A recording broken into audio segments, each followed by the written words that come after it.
মৌত কারণ নিয়ে আসে কেন জানেন? মালাকুল মৌত আল্লাহকে প্রশ্ন করছিলেন, দায়িত্ব তো দিছেন, পুরা করতে হবে, কোনো দ্বিমত নাই। কিন্তু মনে ভাবে মানুষ সারাদিন আমার নামের চর্চা করবে, খালি বলবে এই লোকটার কোনো কাজ নাই, শুধু সারাদিন গাজীপুরে ঘুরতে থাকে, যাকে মনে চায় তাকে উঠায় নিতে থাকে, সারাদিন আমার আলোচনা করবে, মানুষের মুখে মুখে থাকবে।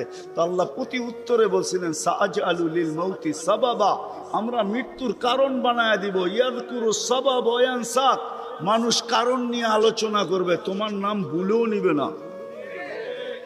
এখন নাম নিতেছে ডেঙ্গু, কয়েকদিন আগে নাম নিছে করোনা, কখনো নাম নেয় স্ট্রোক করছে, কখনো নাম নেয় এটা সেটা, ঠিক না?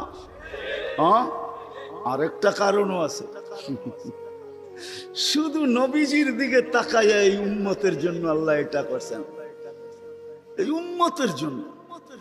এই উম্মতকে আল্লাহ আখেরাতে শাস্তি দিতে চান না।